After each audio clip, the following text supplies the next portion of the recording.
Daar's hy nou.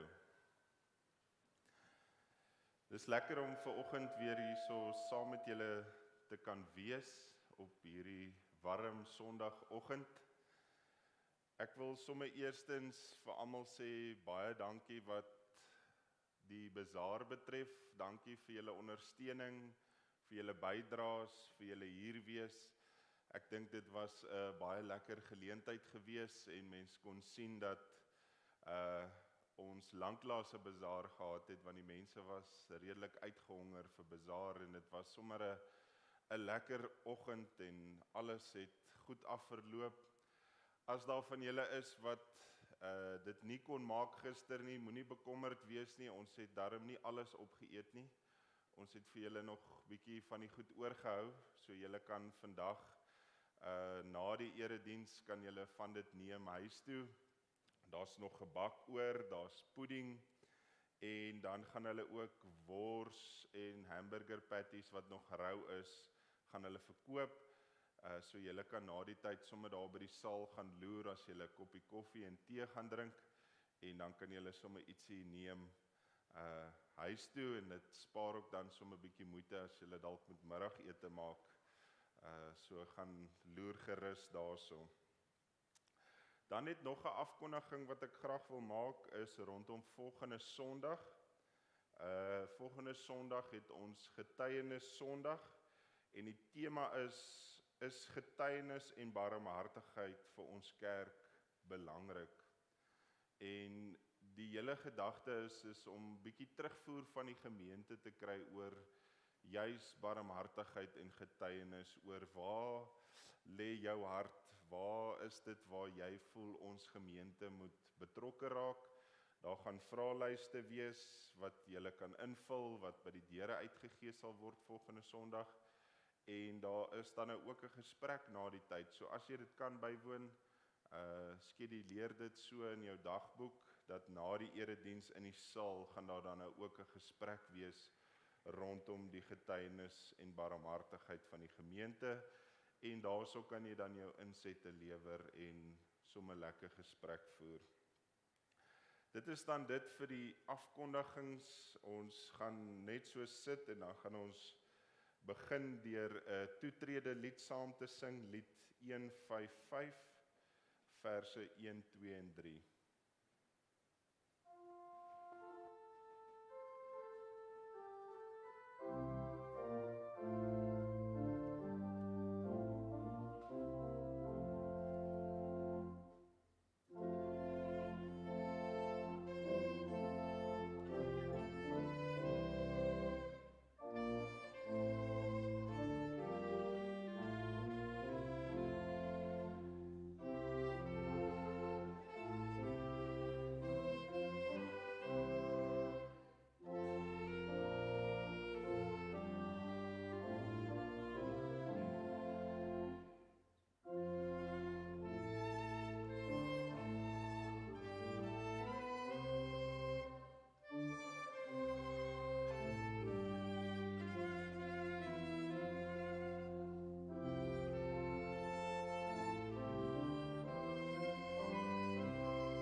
Saam met die psalmdigter raak ons stil vanoggend en ons getuig dat gelukkig is die mens wat die raad van goddeloses nie volg nie en op die pad van sondaars nie gaan staan en nie by die byeenkoms van spotters sit nie, maar wat vreugde vind in die wet van die Here en sy wet dag en nag mymerend prewel.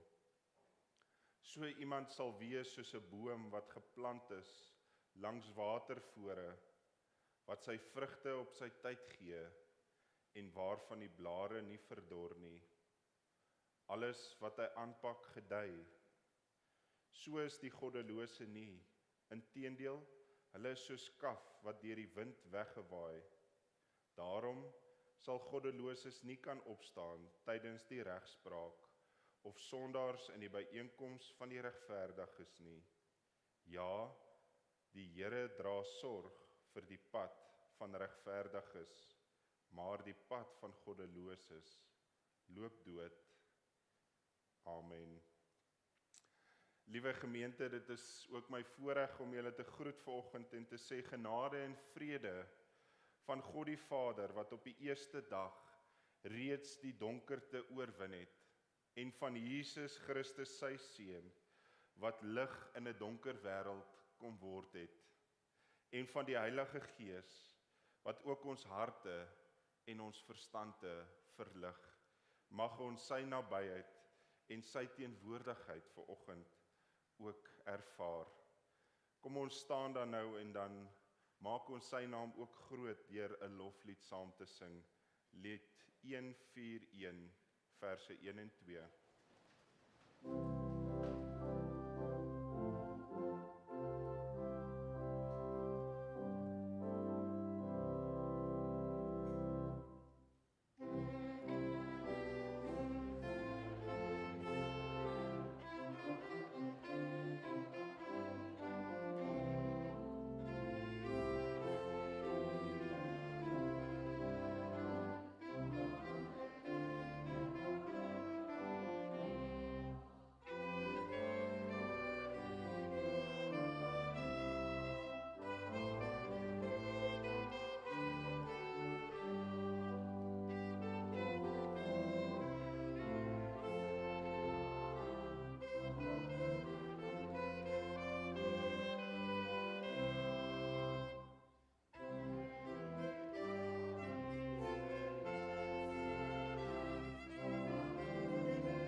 Vanoggend hou ek graag aan julle voor na aanvang van Jeremia 17, hoe ons onsself verootmoedig voor die Here. Nou Jeremia 17 praat oor die bron van ons vertroue, daar waar ons ons krag probeer vind.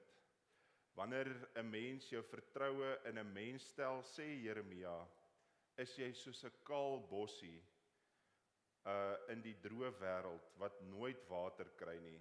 'n Bossie wat in 'n klipwoestyn staan, in 'n brak wêreld waar niemand woon nie. Maar wanneer 'n mens se vertroue in die Here is jy soos 'n boom wat by water geplant is en sy wortels na die stroom toe uitstoot. Nie die hitte voel en dit kom nie altyd, of die blare bly altyd groen. Die droë jare raak hom nie en hy hou nie op om vrugte te dra nie. Jeremia waarsku ook dat die hart bedrieglik is en dat die Here die hart en verstand deurgrond en toets. Kom ons neem 'n paar oomblikke om ons lewens voor die Here te lê vanoggend. Waarmee kom jy vandag voor die Here? Wat is die dinge waarmee jy worstel? Waar stel jy jou vertroue? Op mense? Gee al die dinge vir die Here oor. Kom ons raak 'n oomblik stil en ons dink aan hierdie woorde van Jeremia en ons kom gee vanoggend onsself voor die Here oor en sê, Here, Dit is die plekke in my lewe waar ek vandag nog mee worstel. Dit is waar ek nog op mense vertrou in my lewe. Kom ons raak 'n oomblik stil.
Amen. Kom ons wy ons opnuut toe aan die Here wanneer ons net so sit en lied 205 sing. Bring lof aan die Vader, verse 1 en 3.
Nou dat ons onsself opnuut ook aan die Here toegewy het, kom ons staan en dan bely ons dan nou ook vanoggend saam ons geloof, om iets te sê van hoekom is ons hier vanoggend. So kom ons staan en dan bely ons saam die apostoliese geloofsbelijdenis. Ek glo in God die Vader, die Almagtige, die Skepper van die hemel en die aarde, en in Jesus Christus, sy eniggebore Seun, ons Here, wat ontvang is van die Heilige Gees, gebore is uit die Maagd Maria, wat gelei het onder Pontius Pilatus, gekruisig is, gesterf het en begrawe is, en ter helle neergedaal het, wat op die derde dag weer opgestaan het uit die dode, wat opgevaar het na die hemel, en sit aan die regterhand van God, die Almagtige Vader, van waar hy sal kom om te oordeel, die wat nog lewe, en die wat reeds gesterf het. Ek glo in die Heilige Gees, ek glo aan 'n heilige algemene Christelike kerk, die gemeenskap van die heiliges, die vergewing van sondes, die opstanding van die vlees en in ewige lewe. Amen.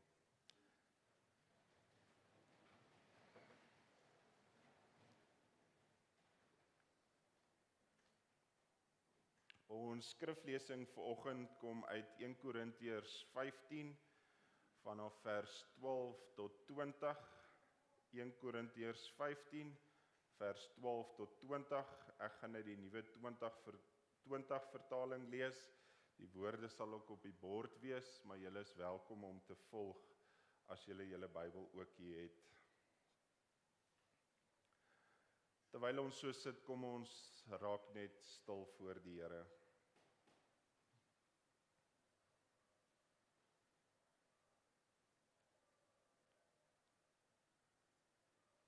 Vader, vanoggend kom raak ons stil hier by u voete, Here.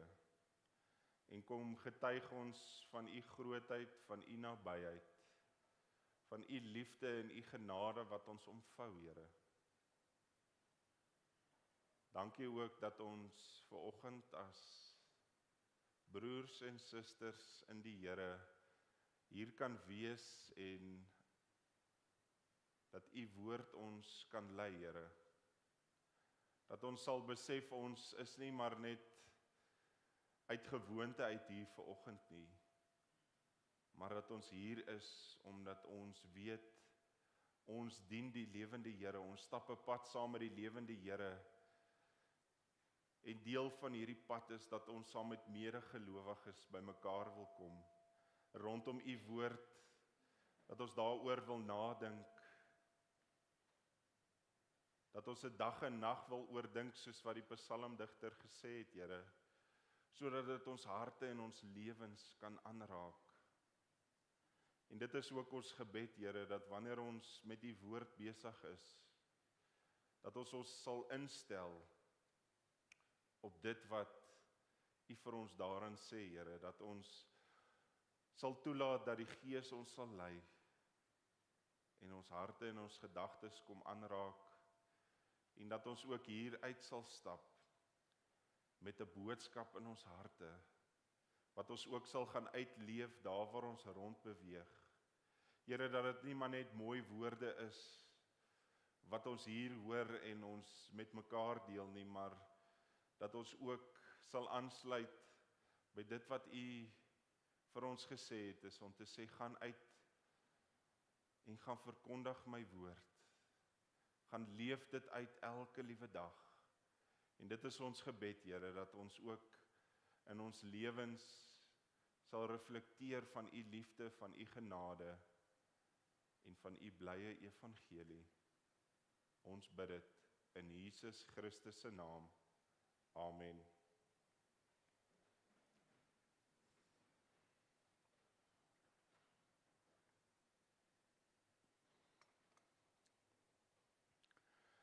Paulus skryf as volg aan die gemeente in Korinte: Maar as Christus verkondig word, dat hy uit die dood opgewek is, waarom sê sommige van julle, daar's nie 'n opstanding van dooies is nie? As daar geen opstanding van dooies is nie, is Christus ook nie opgewek nie. En as Christus nie opgewek is nie, is ons verkondiging sinneloos, en ook julle geloof sinneloos. Boonop word ons as valse getuies vir God bevind, omdat ons teen God getuig het, dat hy Christus opgewek het. Wat hy dan nie opgewek het nie, as dit so is, dat dooies nie opgewek kan word nie. Want as dooies nie opgewek word nie, is Christus ook nie opgewek nie. En as Christus nie opgewek is nie, is julle geloof vergeefs en is julle steeds in julle sondes. Dan is ook diegene wat in Christus ontslaap het verlore. Indien ons hoop slegs hierdie lewe op Christus gevestig is ons die bejammeringswaardigste van alle mense. Maar nou, Christus is opgewek uit die dood, die eersteling van die ontslapenis. Ek wil net weer vers 19 lees, want dit gaan half 'n kerngedeelte vir ons vorm van vanoggend se gedeelte wat sê, indien ons hoop slegs vir hierdie lewe op Christus gefestig is ons die bejammeringswaardigste van alle mense. Ek wil vanoggend begin deur 'n vraag te vra, 'n vraag wat dalk sinneloos mag klink, 'n vraag wat ons dalk mag wonder, maar hoekom sal ons hierdie vraag vra? Ons weet mos wat die antwoord is. Maar ek besef, dit is nie altyd so eenvoudig nie. Die vraag wat ek vanoggend wil stel aan julle is, hoekom is ons vanoggend hier? Wat is dit wat hierdie byeenkoms anders maak as 'n sosiale byeenkoms? Is dit dalk omdat ons geestelike liedere sing, of dat ons bid, of die feit dat ons in 'n kerkgebou sit, of oor die kleredrag wat ons aan het, of omdat ons uit die Bybel uit lees? Wat maak hierdie byeenkoms anders? Sien, want al hierdie dinge wat ons opgenoem het, kan dalk dien as anders as 'n sosiale byeenkoms. Maar dit waarby ek vanoggend wil uitkom is, wat is die kern wat ons saambind hier vanoggend? Wat is ons getuienis, hoekom ons hier is? En dan is, alhoewel al hierdie boonstes reg is dit nie een van hulle wat maak dat ons vanoggend hier is nie. Dit gaan oor iets meer, oor iets diepers. Maar voordat ons in diepte ingaan in hierdie vraag, kom ons kyk na die teks en hoe dit ons kan help om hierdie gedeelte wat ons nou gelees het, hoe dit vir ons oopgebreek kan word. Ons het vanoggend 1 Korintiërs 15 saam gelees, 'n teks wat kompleks is in sy wese en wat 'n baie gelaaide teks is. Mens kan as ware sê, die metafories gesproke sien ons dat in hierdie gedeelte bereik Paulus 'n punt waar hy die bokshandskoene afhaal en waar hy die gemeente direk aankla as te ware. Tot nou toe was dit redelik 'n pad wat hy gestap het, en dan sien ons in hierdie gedeelte begin die dinge bietjie draai, en Paulus draai nie doekies om nie. Paulus spreek hulle direk aan. Hierdie gedeelte handel oor die opstanding, en Paulus daag mense sodoende uit om te verstaan waarmee ons te doen het in ons geloof, wanneer ons bely dat Jesus Christus uit die dood uit opgestaan het. Hierdie gedeelte sê natuurlik meer as wat ons net op die oog af sien. Wanneer mens 1 Korintiërs 15 lees, kan ons natuurlik fokus op die opgestane Here, en dit gaan ons ook later doen, dat ons daarby gaan stilstaan. Maar tog dink ek, dit is belangrik dat ons net vir 'n oomblik stilstaan by vers 19. Vers 19 wat Paulus sê, indien ons hoop slegs vir hierdie lewe op Christus gefestig is ons die bejammeringswaardigste van alle mense. Baie sterk woorde waarmee hy hierdie gemeente aanspreek, om te sê hulle is die mees bejammeringswaardigste. Hulle het 'n punt bereik waar hulle hoop verloor het. Paulus beklemtoon hier dat as Jesus net in hierdie lewe 'n rol speel en 'n verskil maak, is die Christendom mos niks anders as die ander godsdienste nie. Paulus kom sê vir hulle hierso, as ons net getuig dat ons hoop vir hierdie toekoms hier op aarde is daar geen verskil tussen ons en ander godsdienste nie. Dan het ons ook eintlik maar 'n dooie godsdienst, sê Paulus. beteken dit niks vir ons nie.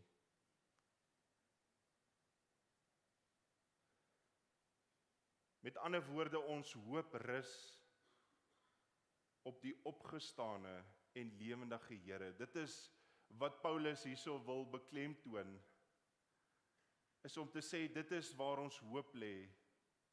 Dit is wat ons anders maak as ander godsdienste, is dat ons hoop op die opgestane Here is. Die Here wat lewe. Tog kry ek baie keer die indruk as mens na gesprekke luister, dat ons juis 'n bejammeringswaardige evangelie verkondig. Een waar ons hoop verloor het in 'n toekoms. Een waar ons nie meer draers van hoop is nie. As ons luister na die gesprekke rondom ons, dan kom mens agter dat baie mense het hoop verloor. Baie mense sê daar is nie 'n toekoms vir ons land nie. Daar is nie 'n toekoms vir ons kinders nie. Alles is verlore, die wêreld is boos. Ons het almal verval in hierdie denke van 'n hopelose situasie, net soos wat hierdie gemeente verval het. En verkondig ons eintlik inherent 'n evangelie wat bejammeringswaardig is. Want ons het in 'n mate ingekoop in hierdie negativiteit. Om te sê, maar daar is eintlik nie meer hoop nie. Ons moet nou maar net ons oë toeknyp en hoop vir die beste.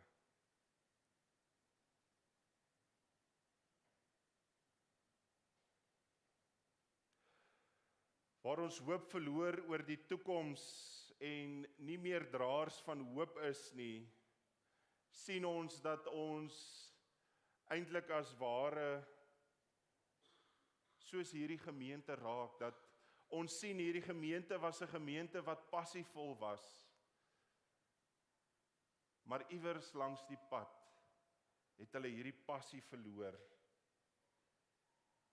Ons dink baie keer dat wanneer ons rondom ons kyk, dat die swaar kry en die pyn, alles wat die lewe vir ons kan bied, dat ons maar daarmee moet vrede maak. Ons hoor dit so dikwels, dat mense sal sê, maar dit is maar seker my lot. Dat al hierdie slegte dinge met my moet gebeur, is nou maar seker so. Ons hoor iets van dat ons maar begin vrede maak met die saak. En hiermee wil ek nie kom getuig vanoggend dat daar nie moeilike paaie is daar buite nie, dat daar nie moeilike omstandighede is nie, dat daar nie booshede is nie. Maar ek wil net sê vanoggend iets deur hierdie gedeelte om te sê, dit is nie al wat daar is nie. Dit is nie al waaruit die lewe bestaan nie. Die krag van hierdie teks vir my lê daarin, dat Jesus se koms het juis vir ons iets kom wys, dat hy iets anders kom verkondig het. Dat hy vir ons 'n nuwe moontlikheid kom bewerkstellig het. Om vir ons te wys, daar is nie net een manier nie. Daar is nie net een uitweg nie. Alles is nie net boos nie. 'n Ander werklikheid wat hy vir ons kom wys het, is om te sê dat ons ook geroep word om te leef vanuit hierdie nuwe werklikheid uit. Ons moet dit nie net besef nie, maar dit moet ook deel wees van ons lewe. Deel van hierdie nuwe werklikheid is dat hy ons ook die wêreld instuur met die boodskap van lewe. Om te sê dat hy is die draer van hoop. Hy het gekom om vir ons 'n nuwe toekoms oop te sluit. En daarom kan ons draers van hoop wees. Kan ons die blye evangelie deel. Want sien, Jesus het deur sy opstanding vir ons genesing gebring.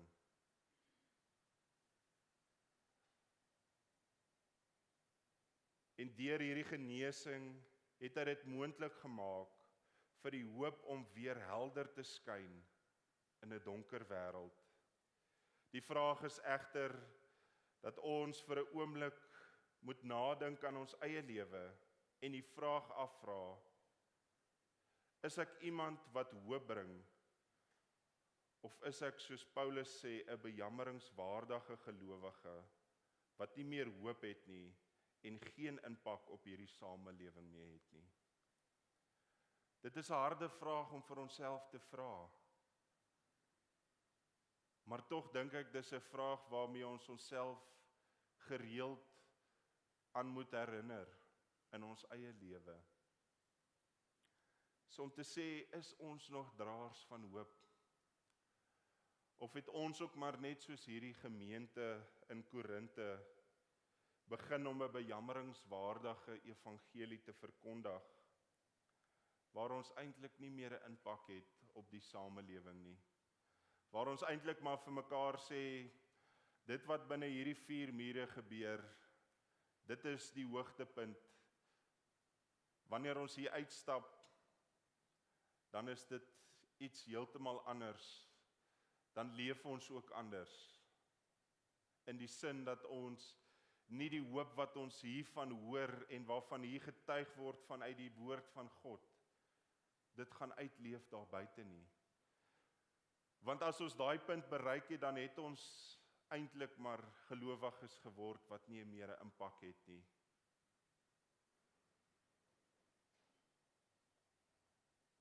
Wanneer ons na 1 Korintiërs 15 kyk, en in besonders na vers 19 is dit daar op gemik om die gemeente in Korinte, maar ook vir ons vandag te vra om te besin oor hoe ons die lewe sien.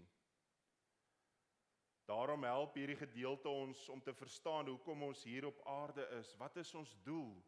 Paulus probeer vir hierdie gemeente weer rigting gee om te sê, julle het 'n punt bereik waar julle in hierdie diep gat geval het. Maar hoe lyk die pad nou vorentoe? Hoe kom julle uit hierdie diep gat uit? Met ander woorde, dit waarvoor God ons geroep het. Want dit is tog 'n vraag waarmee ons as gelowiges baie keer worstel, is om te sê, maar hoekom het God ons in die wêreld geplaas wat so boos is, wat so gebroke is? Wat was sy doel daarmee? Hoekom moet ons deur hierdie moeilike fases in ons lewe gaan? Dinge wat vir ons pynlik is, hoekom moet ons daardeur werk? Wat is die doel daarvan? Kon ons nie maar net almal in die hemel gewees het, waar alles net mooi en perfek is nie? Ek dink dit is 'n vraag waarmee ons baie keer worstel, veral in moeilike tye. So om te sê, maar wat is die doel van my lewe? Is die doel dat ek deur hierdie beproewing, deur hierdie moeilike tye moet gaan?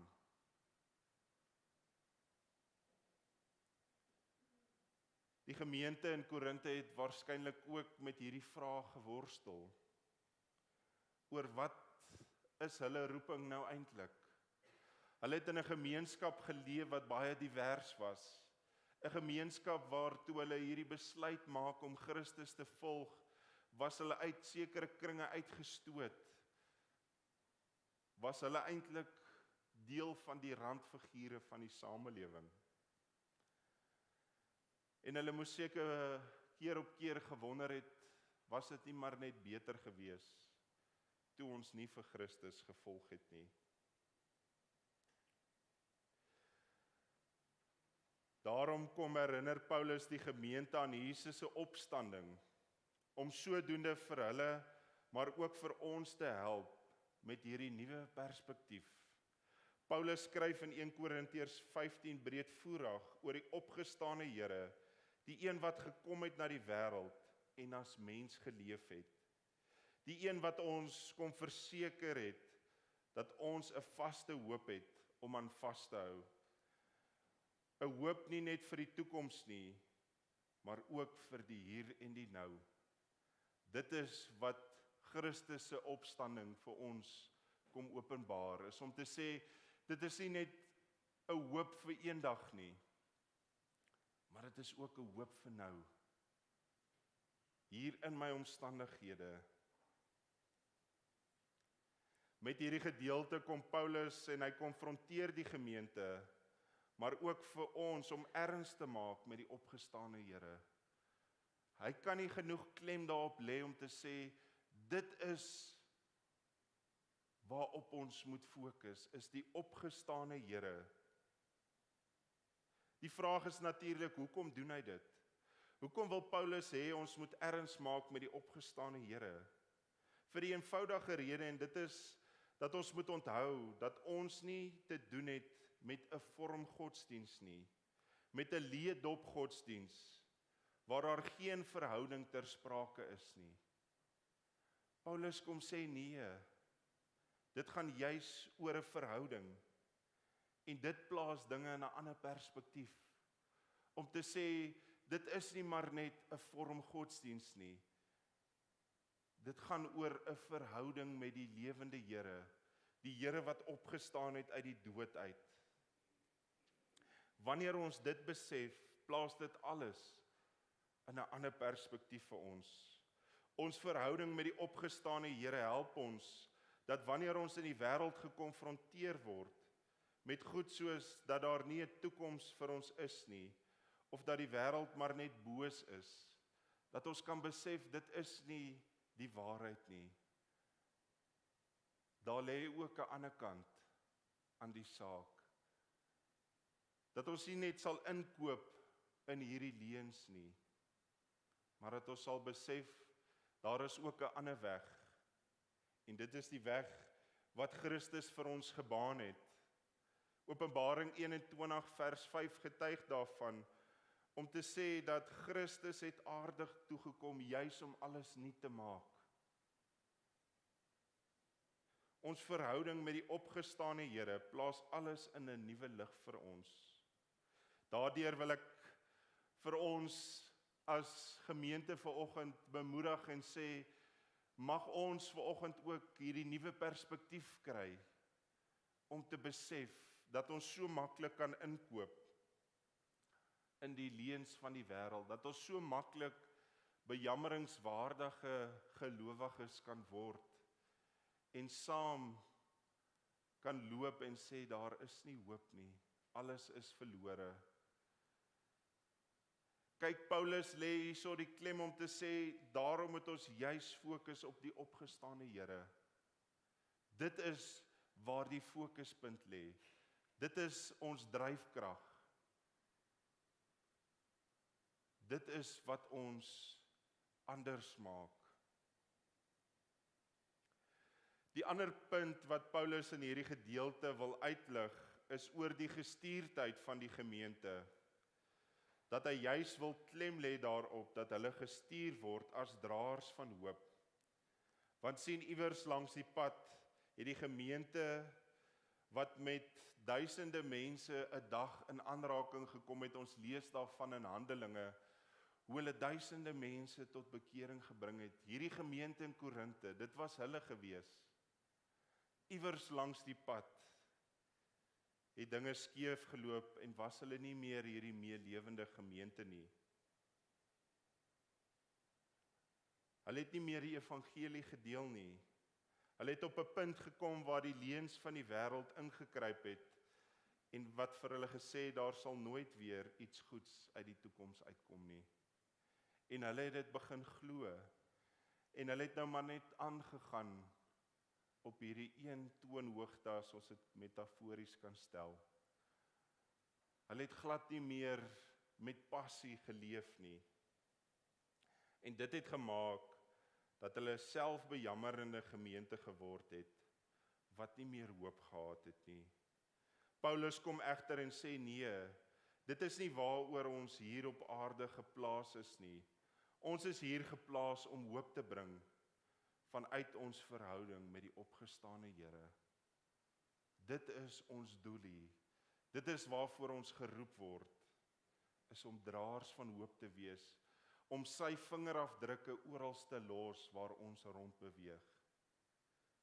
Dit is ons doel. En daarom is my gebed dat ons as gemeente, 'n gemeente sal wees wat daadwerklik 'n verskil maak en hoop sal bring daar waar ons rond beweeg. Dat ons nie soos hierdie gemeente sal raak, dat ons maar net self bejammerend raak en maar net vrede maak met dit wat rondom ons gebeur nie. Maar dat ons sê, ons het 'n lewende hoop, want ons hoop is op Christus, wat opgestaan het uit die dood, en daarom kan ons draers van hoop wees. Daarom kan ons vanuit ons verhouding uit, ook in die wêreld daar buite, 'n verskil gaan maak en sy koninkryk sigbaar maak daar waar ons rond beweeg. Nie vir eendag nie, maar vir nou. Mag ons uitgaan en dit gaan doen, gaan leef. Amen.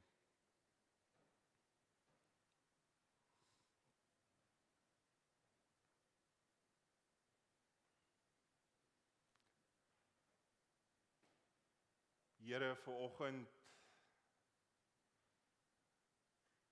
wanneer ons dink aan hierdie teksvers, dan kom daag dit ons op soveel vlakke uit. Dit daag ons uit om te besef dat ons van tyd tot tyd ons eie lewe moet ondersoek. Bietjie bestekopname maak en kyk, is ons nog so passievol oor u evangelie, oor u wat deel is van ons lewe? Of het ons iewers langs die pad hierdie passie en hierdie hoop verloor? Dat ons eintlik as ware bejammeringswaardige gelowiges geword het, wat ingekoop het in die leuns van die wêreld om te sê, daar's eintlik niks wat ek kan doen om die toekoms 'n beter plek te maak nie. Dinge moet nou maar net hulle gang gaan, en ons moet nou maar net hoop vir eendag, en hoop dat daai eendag so vinnig as moontlik sal wees, dat u ons kom haal, Here. Maar tog sien ons vanoggend dat hierdie gedeelte ons help om nuwe perspektief te kry, om te besef, ons het hoop in die hier en die nou. Al lyk die omstandighede nie altyd rooskleurig nie, plaas ons nie ons hoop op ons omstandighede nie, maar op die opgestane Here.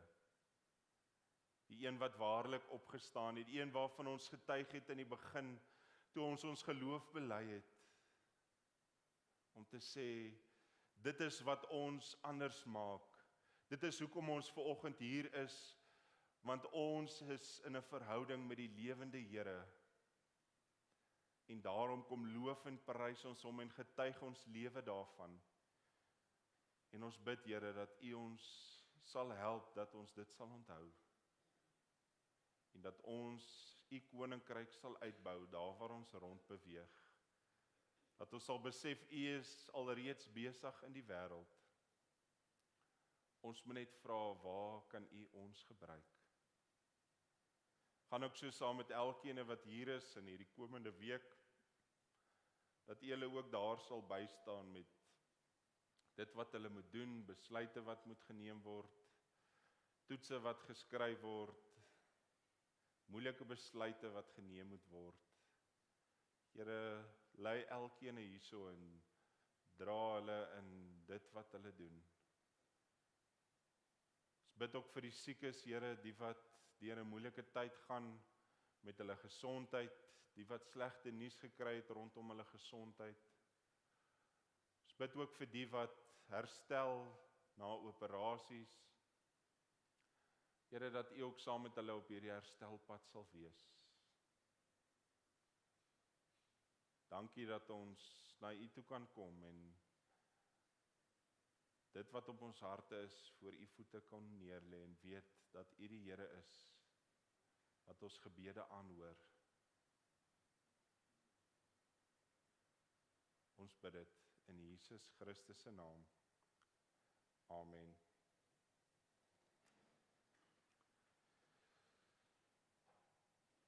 Ons herinner almal net aan die koffie en tee na die tyd en die verkope, en die kollekte sal by die deure die rooi emmertjies Kan julle daarso ingooi.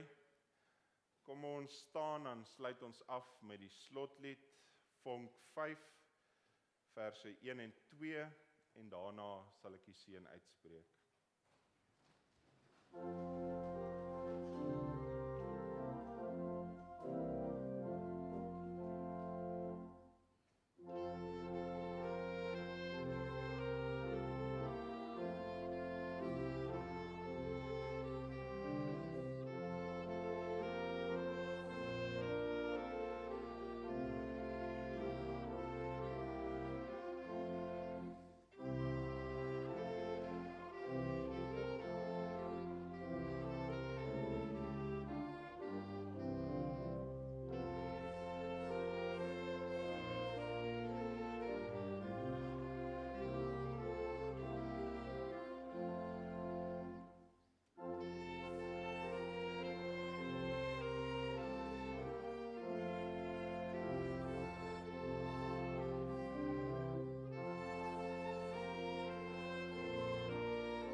Ontvang die seën van die Here. Jesus Christus is die opstanding en die lewe, en hy is ons vrede. Gaan dan nou ook en gaan wees draers van sy hoop in 'n donker wêreld. Amen. Thank you.